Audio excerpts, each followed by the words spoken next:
Good morning. Today, the Department of Justice, in coordination with the Homeland Security Task Force, announced the unsealing of 5 separate indictments against high-ranking CJNG leaders. We're also announcing today with the State Department more than $100 million in rewards for information leading to the arrest of not only the 5 that were just unsealed today, but 3 indicted, previously unsealed cases against additional CJNG leadership. This, again, is a continuation of our efforts to eliminate cartels that have plagued this country for far too long. Narco-terrorist organizations like the Cartel Jalisco Nueva Generation are responsible for countless deaths to Americans. These sophisticated organizations use violence and fear to maintain control over the importation of deadly narcotics into the United States, including fentanyl, cocaine, meth, and other illegal drugs. Their actions spread violence and death to our communities. As alleged in today's indictments and the previous indictments that were unsealed, these cartel members have been charged with a range of crimes, including running drug networks, organizing highly trained hitmen responsible for murders and attempted assassinations, procuring weapons, money laundering, and deadly drug manufacturing and distribution. 3 of the alleged cartel members were also allegedly committing a sophisticated fraud targeting elderly Americans in an alleged timeshare fraud scheme.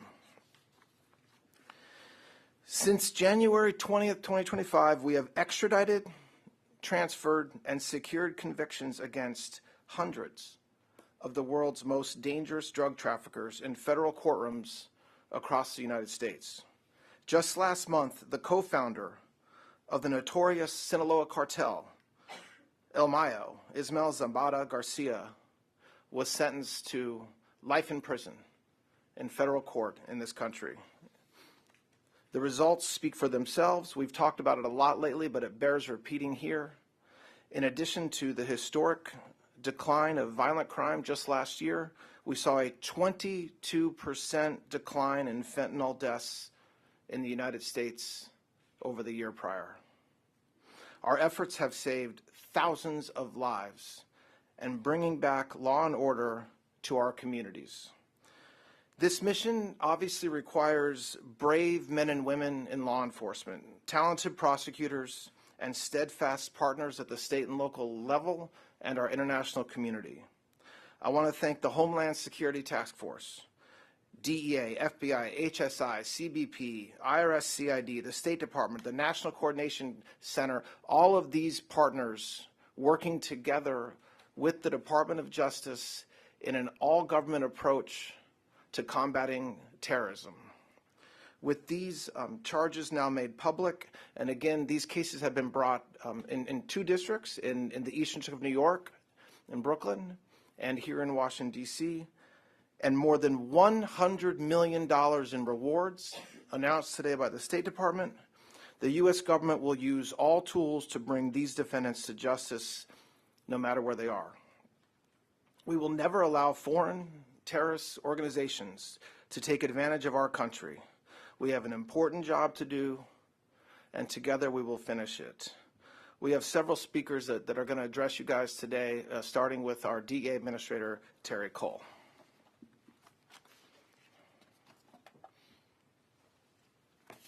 Good morning, and thank you, Mr. Attorney General. Since the inception, nearly 2 decades ago, CJNG has grown into one of the world's most dangerous and ruthless foreign terrorist organizations. CJNG was built on a vast criminal network that produces and distributes deadly drugs while sustaining its powerful influence via violence and corruption in Mexico. This includes members within the Mexican government who shield CJNG leadership from justice and facilitate drug trafficking, money laundering, and violence. CJNG's actions have resulted in the deaths of thousands of Americans. Americans that were lost way too soon.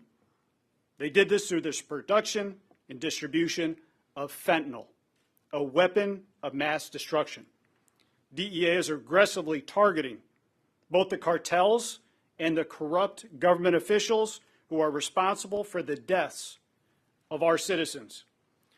Today's coordinated actions against CJNG leadership and infrastructure, including superseding indictments and rewards totaling more than $100 million in arrest, will not end.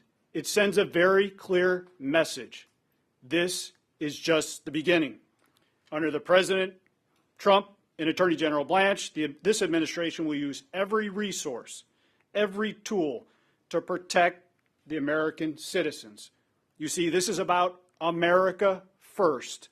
This is about Americans first. This is a fight against CJNG that we are just beginning, and we will not back down. DEA cases have generated more than 100 federal indictments against CJNG leaders and members and associates. We are working with our international partners to arrest, extradite, and prosecute these defendants in the United States. Earlier this year, we saw the leader, El Mencho, fall to his death during a Mexican military operation for his capture. El Mencho's demise did not end CJNG. It underscores the organization's resilience and the continued threat it poses. Based on DEA intelligence, the new leader, Juan Carlos Valencia Gonzalez, El Mencho's stepson, has taken control of the cartel.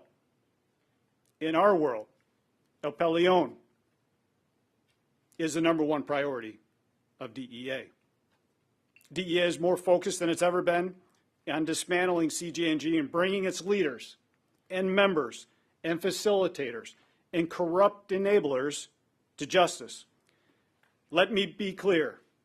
If you traffic deadly drugs, profit from the suffering of others, or use public office to protect the cartels, this is your warning. DEA is coming for you. No title, no position, or political connection will shield you. This includes cartel members like Jardinero, who was recently captured in Mexico. This includes Sapo, Hugo Mendez Gaitan, a Sicario who runs Sicario training camps deep in Mexico. This includes Trajetas, Julio Montego Pinzon. This is the same subject who attempted to kill the current security director, Omar Garcia Harfuch, in 2020. They are relentless, but so is DEA, and so is this team standing here before you.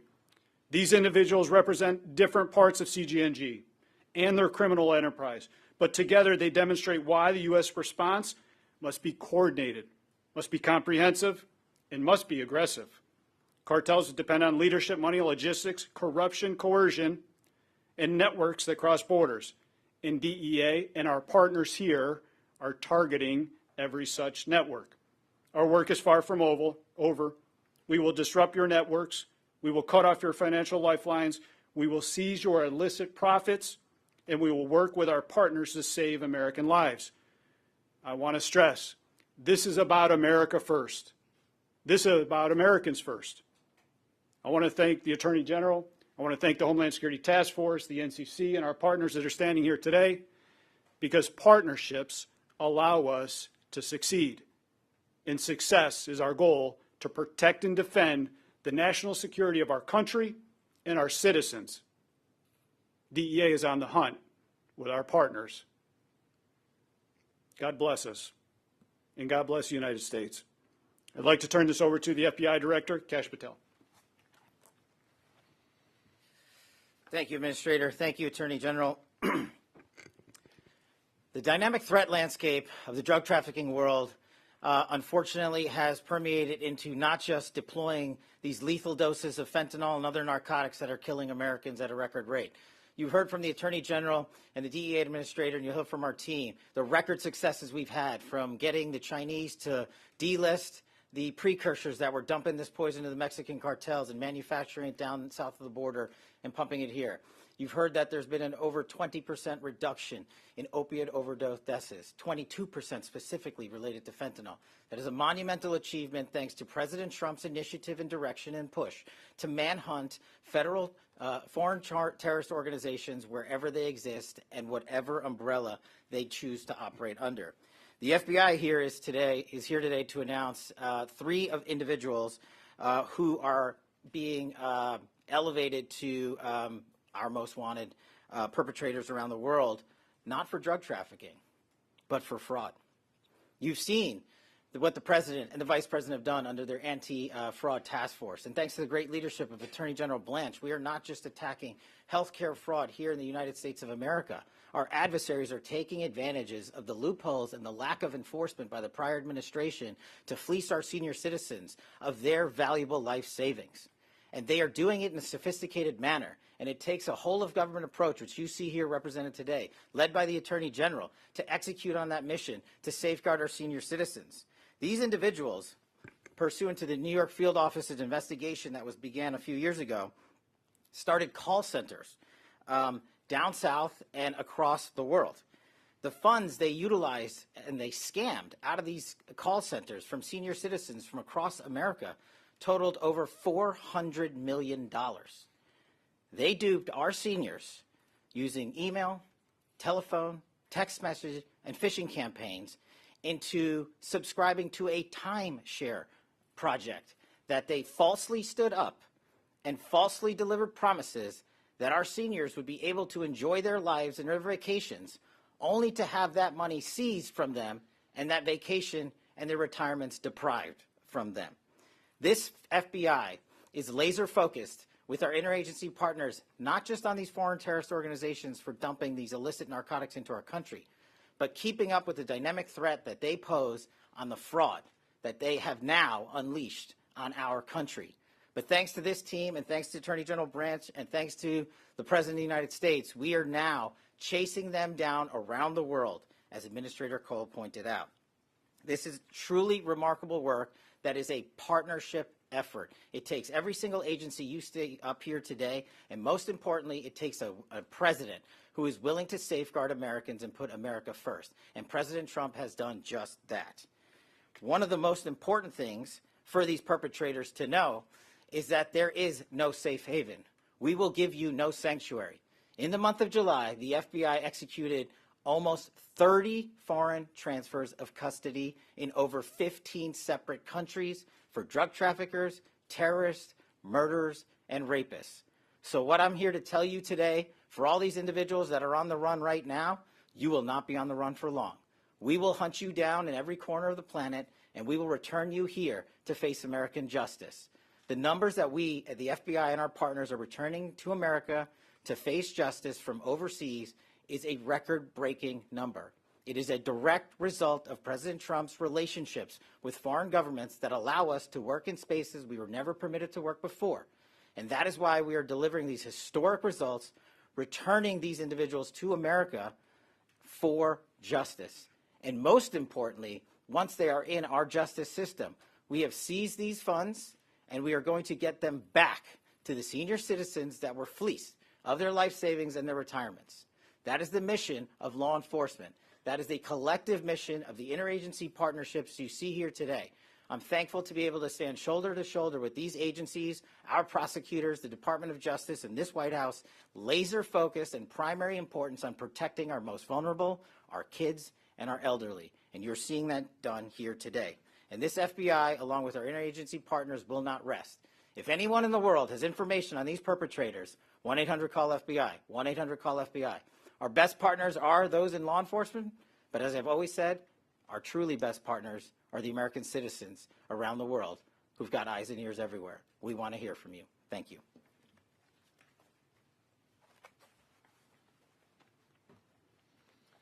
Thank you, Director Patel. My name is Tyson Duva. I'm the Assistant Attorney General in charge of the Criminal Division here at Maine Justice. And the Criminal Division is proud to announce with our law enforcement partners here, with the leadership of President Trump and our Acting Attorney General Blanche, some new cases and rewards here based on recent events.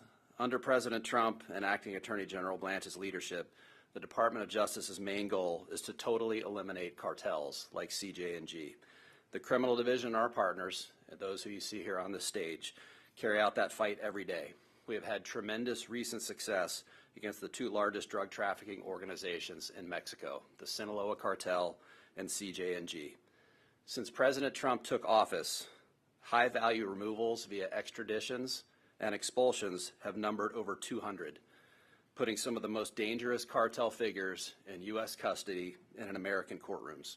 About 2 weeks ago, some of us on this stage, including Mr. Cole and I, sat in the storied federal courthouse in Brooklyn and did some press after and watched our prosecutors and agents secure a life sentence for El Mayo, the co-founder of the Sinaloa Cartel and perhaps the most heinous and violent narco-terrorist in the history of mankind. During President Trump's first term, our prosecutors convicted his co-founder, El Chapo Guzman, and last year we convicted Chapo's sons, Ovidio and Joaquin Guzman Lopez, who also face life in prison. We are dismantling the Sinaloa Cartel. The same pressure is now on CJNG. Last Friday, Antonio Oseguera Cervantes, brother of the late CJNG boss El Mencho, pleaded guilty.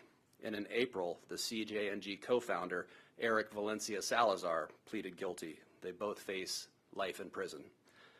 We are pleased to announce the increased monetary awards are being offered for information leading to the arrest or conviction of two CJNG leaders charged by the criminal division. As Mr. Cole explained, those are Juan Carlos Valencia Gonzalez Palon and Arias Flores Silva Jardinero. Mencho's stepson, Palon, is by all accounts the new CJNG leader. Jardinero is the regional commander who runs a vast logistics network for CJNG. The criminal division charged both during President Trump's first term, and in May of this year, we brought new drug trafficking, weapons, and money laundering charges against Jardinero. There are new charges and rewards that we are announcing today.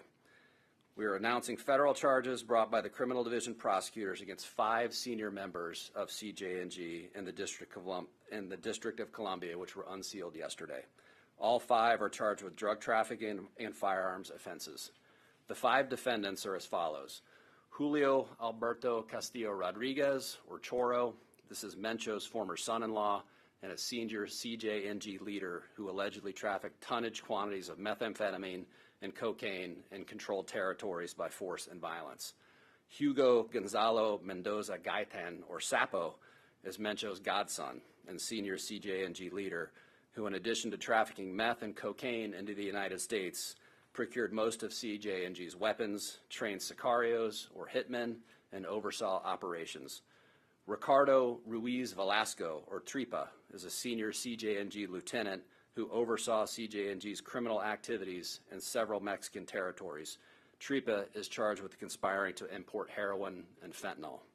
Lastly, Julio Cesar Montero Pinzon, or Tarjetas, and Carlos Andres Rivera Varela La Firma founded and led CJNG's Grupo Elite, a unit of heavily armed sicarios that controlled communities and government officials alike with violence. They trafficked tonnage of quantities of meth and cocaine into the United States. Tarjetas and La Firma are also charged in separate fraud indictments in the Eastern District of New York. And a word on the fraud indictments. On October 27, 2025, the Criminal Division and the Eastern District of New York prosecutors obtained a superseding indictment on Tarjetas, La Firma, and Griselda Margarita Arredondo Pinzon, Tarjetas' half-sister and a CJNG accountant, charging them for participating in a timeshare fraud scheme. And here's how it worked. CJNG targeted Americans who were aspiring to own or already own timeshares in Mexico, many of them elderly, and promised them profits for selling or renting them. But first, the victims had to pay taxes and advance fees. Of course, the profits never came. Once someone paid, the fraudsters contacted them again, posing as lawyers or officials who could recover the money for another fee. Of course, it was fake.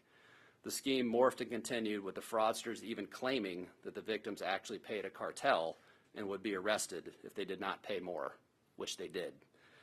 One particular victim, an 83-year-old individual, an American, who bought a timeshare many years ago for $179,000, was duped at each level of this phase. He paid advance schemes to begin with. He fell for fake real estate websites and title companies. He was victimized again by attorneys who sent their bar information and fake websites who claimed that they could get his money back. Of course, they were impersonators and they could not. Government agencies then contacted him for additional fees on using government letterhead and spoofed government websites. And then again, Mexican law enforcement contacted him and demanded he pay criminal and civil fines because he had apparently paid a cartel. It went on and on. It victimized this man for hundreds of thousands of dollars over 8 years. Between 2019 and 2023, the scheme has defrauded over 6,000 Americans of over $400 million. And CJNG, of course, used this money to fund its operation, traffic poison, buying guns, and paying bribes with the life savings of Americans. Together, the DOJ, the Department of Homeland Security, and the State Department are announcing millions of dollars in rewards for the arrest and capture of those at large. You cannot hide from any of us. We will find you, and we're coming for you. And now I'd like to turn it over to Matt Milholland with HSI.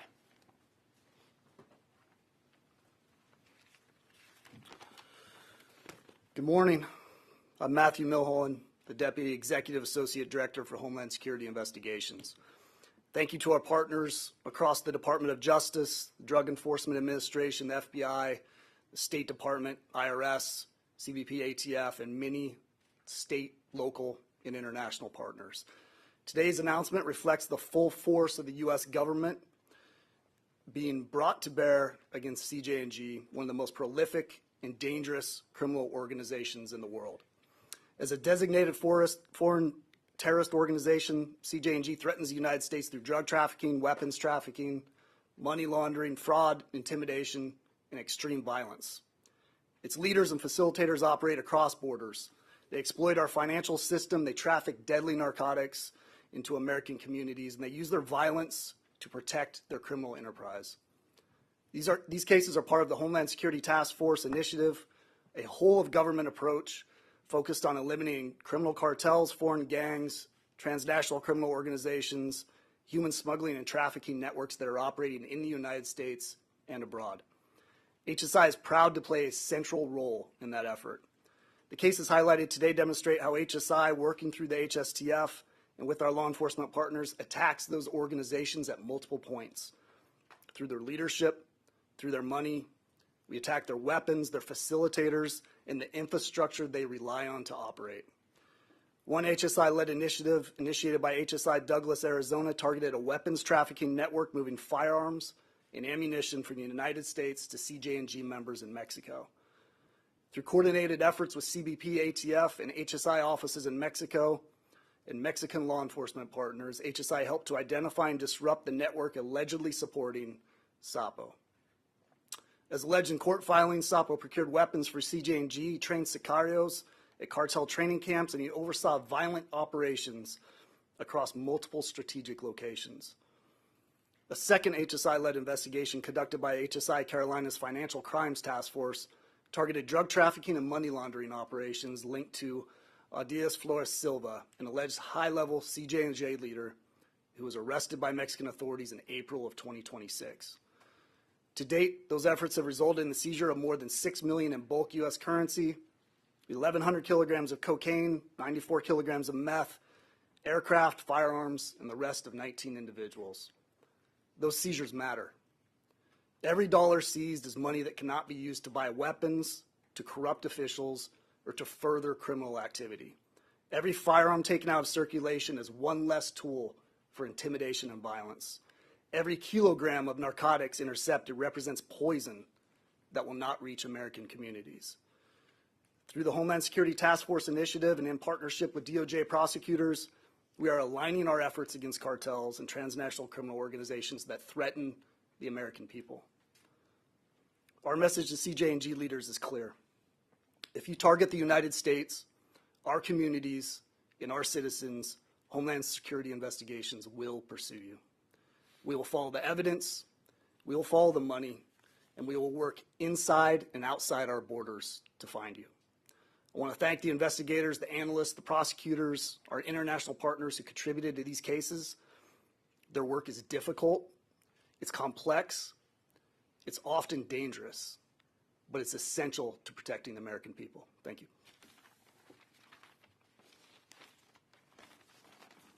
Next up is my colleague from the IRS.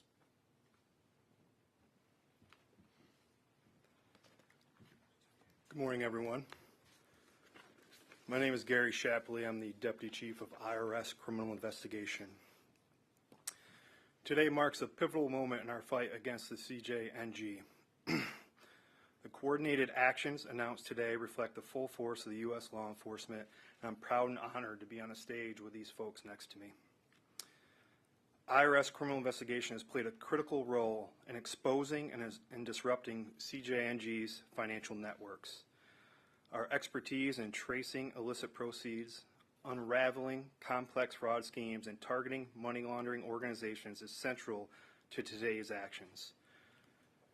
Whether laundering funds through intermediaries or legitimate financial institutions, or attempting to conceal the income earned through cryptocurrencies, IRS-CI enhances the capabilities to ensure the proceeds of these criminal conduct are not available to continue to promote their schemes or to enrich the leadership of the targets that were indicted today, unsealed today. CJNG's fraud operations targeted Americans who owned timeshare properties in Mexico. Victims were cold called, manipulated with fraudulent documents, and pressured into sending money. Oftentimes, U.S. victims lost their entire life savings to these schemes. After CJNG's designation as a foreign terrorist organization, it became even more important to pursue prosecutions against these perpetrators, and IRS-CI's work resulted in obtaining direct evidence critical for prosecution. Operation Borrowed Time was a cryptocurrency money laundering operation led by IRS Criminal Investigation in close coordination with the FBI and DEA. Our New York team uncovered direct communications with CJNG leaders, including those individuals indicted today. IRS-CI, when we're on the stage, you know that we're coming after everything. We're going to find your funds, we're going to find your money, and there's going to be no border that we can't cross to find and to take that money back to make the Americans whole that were defrauded. Today's coordinated actions send a clear message. No criminal organization is beyond the reach of U.S. law enforcement, and we will use every tool at our disposal, whether it's financial tracing, undercover operations, asset forfeiture, and prosecution, to dismantle the CJNG and defend our communities. I want to thank our New York team and all of our partners up here on stage, and it just shows the resolve of this administration and the United States government to protect the United States citizens. Thank you.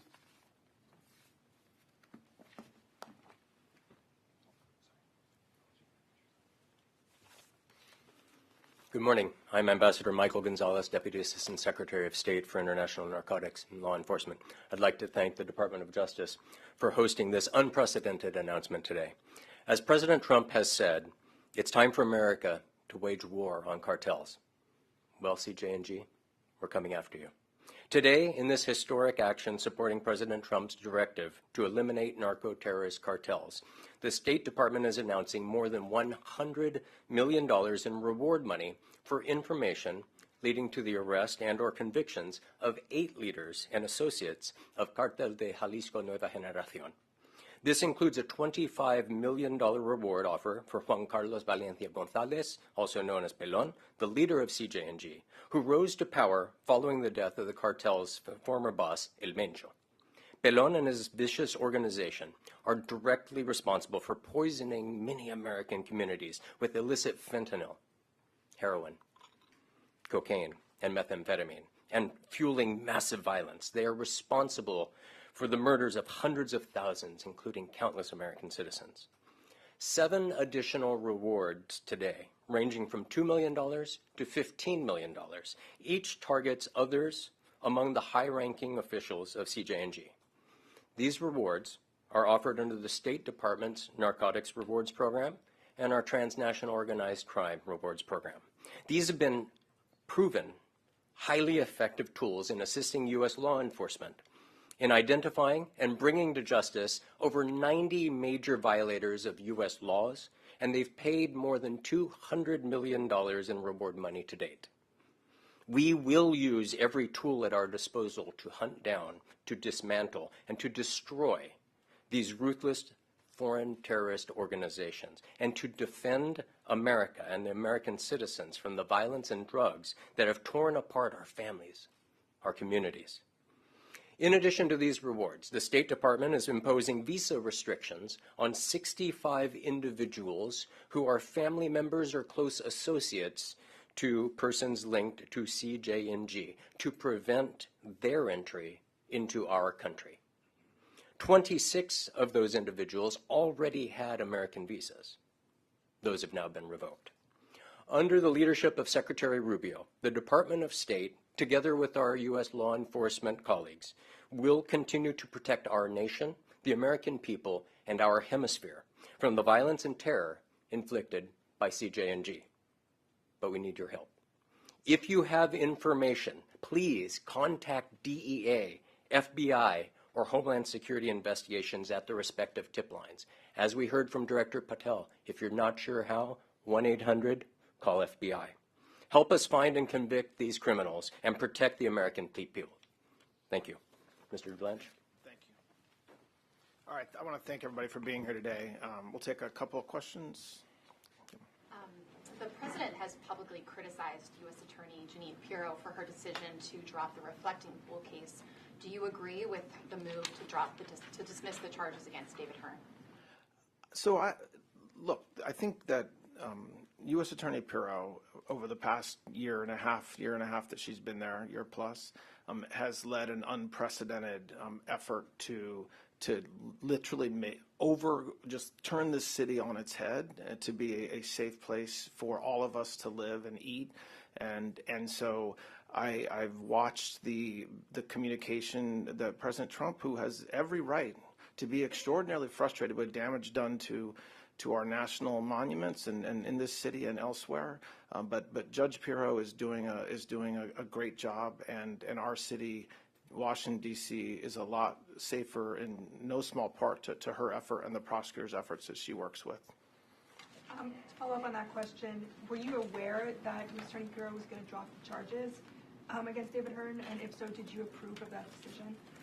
So I'm not going to talk about internal discussions. I don't approve or disapprove decisions that our U.S. attorneys make in a general matter, but I'm not going to talk about what we knew about the case or didn't know about the case. I mean, we have a great relationship. By we, I mean Main Justice and U.S. Attorney Pirro in a lot of different cases that we work on. So, again, I don't want the message to be because President Trump expressed appropriate frustration at the damage done to the reflecting pool, that Judge Pirro is not, and not only Judge Pirro, her prosecutors are not working every day to combat violent crime and to make this city safe. So, yeah.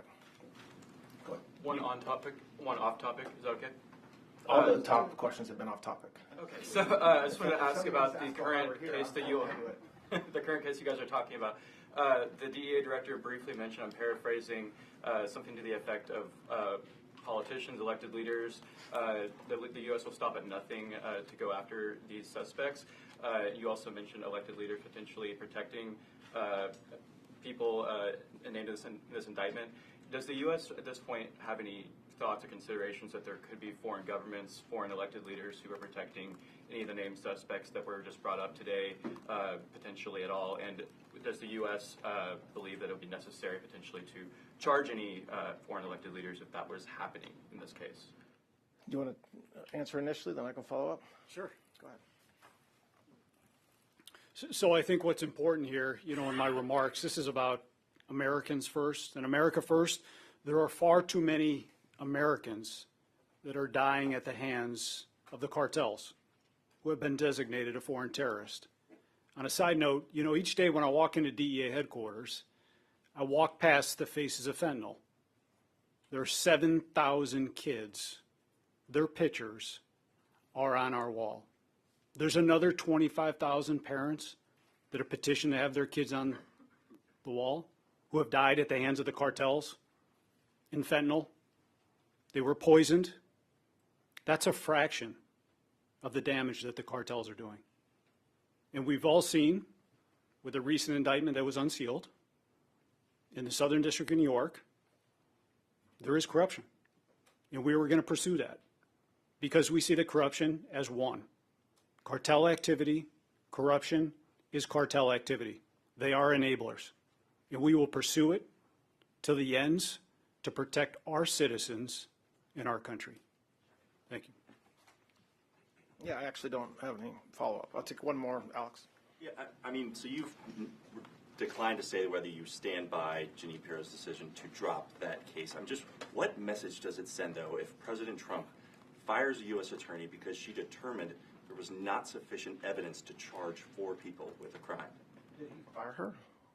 What message would it send us if Hypothetically, if the president chose to fire a United States attorney, it turns out he's allowed to do that because he's the president of the United States. So I don't. And by the way, if President Trump wanted to fire anybody, right, and within his administration, he understands he has the power to do that. So when he makes a decision about whether to fire a U.S. attorney or anybody else, that's his. As far as any message, what I said earlier, Alex, is true, which is that when you look at the D.C. U.S. Attorney's Office's body of work over the past year and a half and where we are in this city compared to where we were, they are doing a phenomenal job.